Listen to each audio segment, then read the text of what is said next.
Do you ever feel overwhelmed with information all the time? Do you feel worn out or tired? If you feel this way regularly, often self-care, exercise, and engaging in meaningful hobbies can be helpful. Sometimes, even something as simple as finding a way to unwind and refresh our minds can be rewarding. But for me, even entertainment can be overwhelming sometimes. When every movie you watch gets you emotionally invested in characters and confused with a new plot, when all the games you play have a new set of complexities to explore, when social media always caters to shorter and shorter attention spans, I want something different. Don't get me wrong, I love all sorts of media and games, but I sometimes long for something simpler. I think this fatigue comes from a lot of things, but one of them is the importance of infusing the complexity of art with simple moments. In the same way that music can affect the soul in a more visceral and quick way than books can, I think games too have the power to affect you in a deeper way.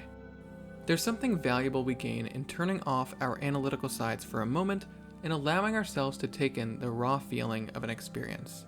And while playing music, touching grass, or exercising can be great ways to experience this, today we're going to explore the beauty of something I call vibe-based games and how they teach us about art in general.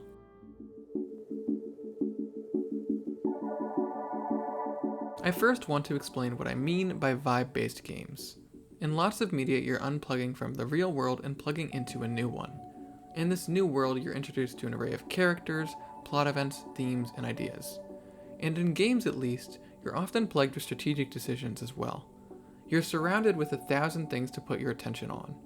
But in vibe-based games, the focus is more pure and singular. You unplug from the real world, but you don't plug into anything new. Or if you do, it's far simpler. Your focus is not the overarching theme or story. Instead, the game is made for the simple joy of playing it. Furthermore, these games pull you into their experiences and take your focus, at least for a little while. Obviously, this is sort of a made-up definition, but it gets the idea across. In normal games, your focuses are many. In vibe-based games, your focus is one. So let's talk about what can make these games feel so good to play, and the surprising connection they have to all of game design. First and foremost, I think atmosphere is incredibly important. In fact, it's so important that in some cases it can matter just as much as the gameplay. Tetris Effect, for example, is an immersive VR Tetris game. When you first hear about this, it sounds silly. Why would anyone pay $40 for a Tetris game? But once you actually try the game, or at least see it played, it's indescribable. The soundtrack is incredible, and the visuals and background are beautiful. Take a look.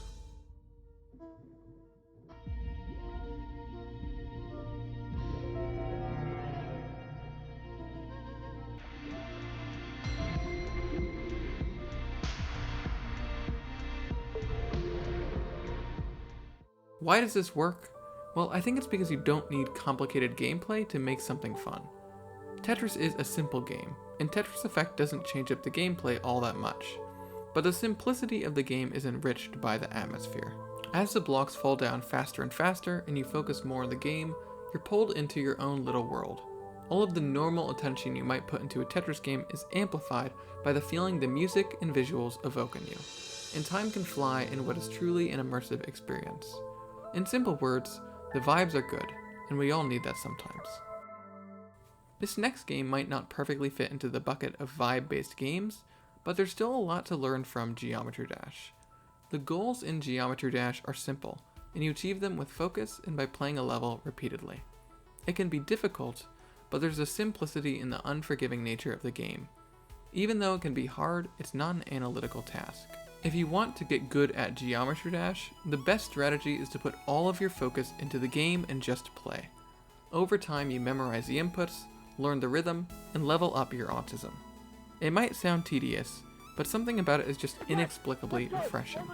Kind of like how running feels both really shitty and really relaxing at the same time. It reminds me a lot of trying to learn a new song on guitar. It takes effort, but in the end it's always satisfying, and it demonstrates the importance of difficulty as well. Geometry Dash can pull you in with its music or level design like any other game, but its difficulty adds another layer to it all. I don't just like how the game grabs my attention for a while, it also tests my resolve to keep playing something hard. Not only does it force me to focus, but it also makes it more satisfying when I finally win. It's the kind of game you can get sucked into. For me at least, using your eyes, ears, and mind to just forget about everything else and lock in on a difficult level can really clear the mind. Rhythm games like Beat Saber can also be really great at this. While Geometry Dash is rhythm adjacent, I guess, Beat Saber is a more traditional rhythm game, and a defining characteristic of rhythm games is to connect the music of the game to the atmosphere and gameplay. So in Beat Saber, not only is your focus singular, but the environment around you emphasizes the focus. In fact, the varying intensity of the gameplay and the song work really well together. You see, in game design, you normally have to pace your levels. It's not any fun to have long sections of unchanging difficulty. The intensity of the gameplay should rise and fall, and at least in most games, it peaks near the end of the level. This helps ease the player into the level and hold their interest for a long time. Amazingly, music has a similar concept. Lots of music creates tension and then release. And additionally, there's often a rise and fall in the intensity of the music. This tracks amazingly well to level design. The pace of the level increases the moment the beat drops, and it slows when the music relaxes. This really pulls you into the game and strengthens your focus. When every body movement feels like a natural extension of the song, it feels like all of the game elements melt into one cohesive and immersive experience. If you haven't tried the game out, you really should. It was about this point in the script writing process that I wanted to throw my computer out the window. I couldn't think of any more vibe-based games, and I started to wonder whether this dumb category I made up even existed. But before I could delete my YouTube channel, I had an epiphany. Being more vibe-based or more content-based isn't binary, and it's not just decided by the designer of a game, but also the player. Allow me to explain. There's a problem I've noticed in some stories, and especially in certain kinds of movies, that has caught me a bit off guard. Some movies and stories more generally have good loud moments, as well as good story structure. What do I mean by loud moments? Well, in a drama, a loud moment might not actually be loud, but it's the moment where two characters finally confront each other, or where someone has a startling realization, or makes a drastic life decision. And again, there are stories that not only do these moments well, but also structure them well.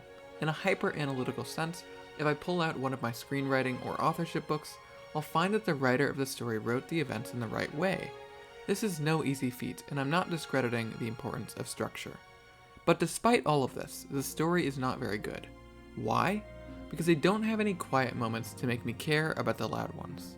If I don't feel any connection to the things in your story, if I don't have any values to judge the events by, if I don't care about any part of your story, then I won't care about the whole, no matter how well designed it is. It's like creating an amazing museum with awesome architecture and a layout designed to take you on a journey, but then leaving all the rooms empty and artless. The reason this is relevant to vibes-based games is that they are really just an extreme end of a scale that all art lies on. Pure vibe-based games like Tetris Effect throw out all of the structure, plot, characters, and world building to leave the player with the raw vibes of the music and environment.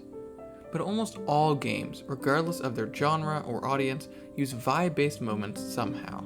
The only difference between these is that Tetris Effect makes these vibes the whole game, while other games use these moments to tactically draw you in and affect you.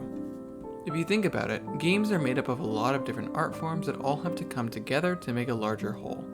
You have digital art, and a musical score, and level design, and world design, and a story, and maybe even world building and lore. All of this has to make a final coherent product. Of course, themes and goals are important to connect all of these feelings and pieces of a game. But designers must also acknowledge the art and craftsmanship that go into each part of the whole. And as players, you can get so much more out of games by appreciating each individual experience and piece of the game. If you saw my video on themes, you already know that I didn't care about Breath of the Wild's story until I first enjoyed the pure feeling of exploration and discovery. And maybe I wouldn't have cherished Celeste's messages if I didn't first fall in love with the beautiful level design and charming little conversations and cutscenes in the game. And of course, the games I've talked about today, like Geometry Dash, Tetris Effect, and Beat Saber, are enriched and at times defined by the little things. Tetris Effect's music and vibes, the amazing user-made Geometry Dash levels with perfect decoration to go along with the gameplay, and Beat Saber's satisfying beat placement. They all produce a feeling less like finishing a book and more like listening to your favorite song or looking at abstract art. These feelings can be overlooked, but they are oh so important to making a good game. For all the important loud moments, there need to be quiet ones. Chances to just enjoy the world, characters, and music. Only once designers infuse their game with these vibe-based moments will the black and white world of structure, story, and gameplay be transformed into a colorful world of value and meaning. If you thought this ending couldn't get cheesy enough, you don't know me. I'm autistic, okay? And that means I'm a sucker for logic and routines and all that stuff. But over time, I've forced myself to learn to enjoy the random parts of life. All the little moments and decisions that are so valuable once you take the time to look at them. I know it can be so easy to be caught up in the planning of things and worrying about your life purpose and making sure you meet all of your goals perfectly, but when you do that, you miss the whole point. Whether it's in art, games, or real life, the little things matter just as much as the big things. And learning to find things that you enjoy or let you express yourself is just as beautiful as anything else. Huge thanks to my editor Phoenix for editing my video, and to Phoenix and my friend for reading through my script. You can check out my editor's stuff in the description. I'd love any feedback in the comments, and I'd also be happy to hear any game recommendations. I feel like I need a larger variety of things to talk about, so any games or genres are appreciated. This has been Preserved Moment. If you like this video, please consider subscribing, and thanks for watching.